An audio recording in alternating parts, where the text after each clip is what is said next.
In this video, we're going to be taking a look at the brand new Nike Pegasus 37.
Hey, what's up everyone, and welcome back to Fordy Runs. Now, if this is your first time at Fordy Runs, I want you to smash that pink button down there that says subscribe on it. Go to our Facebook page and join the Fordy Runs running community and check out the description. There are loads of cool things, including a link to where you can buy these bad boys. So the new Nike Pegasus 37, I've finally got my hands on it, so let's get stuck in. Right guys, so here we are, the brand new Nike Pegasus 37. I finally got it on the channel. These have been out in the States for a little while now, but we've got them over here in the UK finally. Now, if you're new to running, new to Nike, the Nike Pegasus series are, well, it's probably one of its most famous daily training shoes. These things have been going for years, and probably like me and probably like you, they form, you know, that sort of foundation of your sort of shoe rotation. They're an absolute joy to have. It doesn't matter which one you've got, whether it be the 33 or the 37, you know what you're going to get. It's a great, fantastic daily training neutral running shoe, and we'll get on to how it feels and all that sort of stuff, but look no further if you are looking for a daily training shoe, a neutral daily training shoe that will do pretty much everything. A Nike Pegasus will absolutely tick all your boxes. We'll get into the actual how this one feels and what this new version is like to run in, but let's get into some of the stats and features like we always do. Firstly, let's start with the price, because I was really surprised how cheap it was. I mean, still a lot of money, but relative to some of the other shoes out there. So this is £105 here in the UK. Just to give you an example, the Miler is £115. So, you know, £10 different, and I would say this is a more popular shoe. You've got these pressurized Zoom airbags in the forefoot now. We'll get onto that in a minute, exactly how they feel. But this Zoom unit is no longer full length like it used to be. It's now top loaded, and it's only in the forefoot of the shoe. The bag is now 10mm thick, which is up from 4mm in the 36, and tuned with a 15 psi of air for the women and a 20 psi for the men, providing the women with that softer ride that apparently they prefer. You've got this full length React midsole. The shoe is weighing in at 10.5 ounces for my size, UK 9.5, and it's got a 10mm drop. Right, so they're the sort of stats features. What do I think? Well, firstly, I sort of touched on it a minute ago. I thought the 36 was okay. It wasn't their best Pegasus, it was okay. And it done the job. Mine have now been retired. They've absolutely had it. I don't know if you remember, but like they came out with that green version. They got ruined, absolutely ruined them. These have been launched in a series of colours. I think actually the most striking, by the way, was the blue, but I couldn't get my hands on the blue. But I kind of like this. It kind of sort of reminds me a little bit, maybe I'm going a little bit too far here, but look, see what they've done with the Alpha Fly? I mean, that's about as where the comparisons stop, to be perfectly honest with you.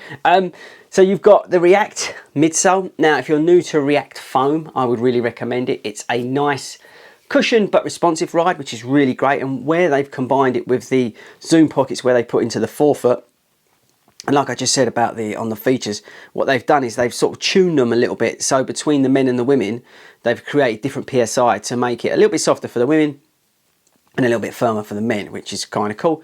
You do feel that it's not, if you've run in a carbon plate, you'll know what I mean, but you just, with these, you get a nice little pop as you get onto your toe. So you get that nice bounce from the React foam, and you just get that little pop, and it's noticeable versus the previous version. So that's awesome.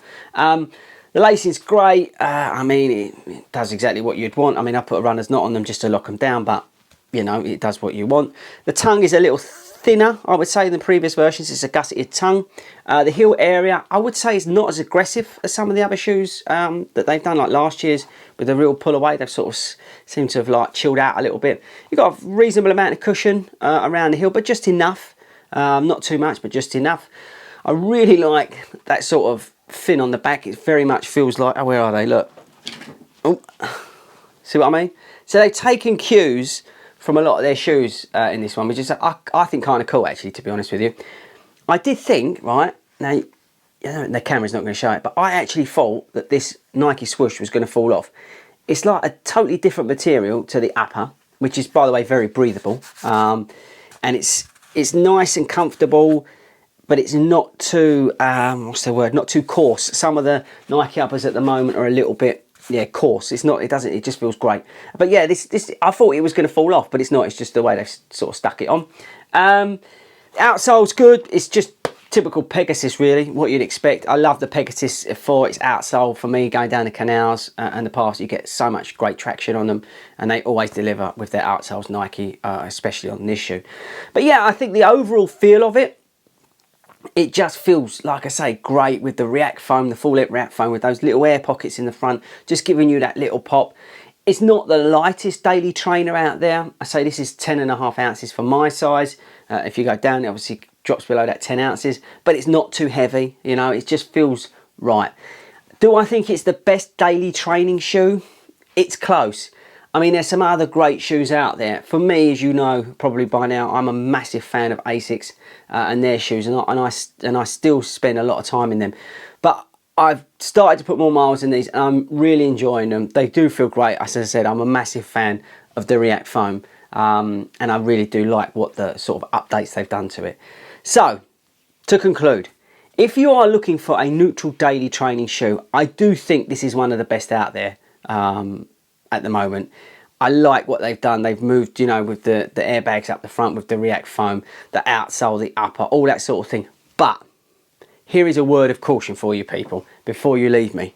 Look how narrow that is, right?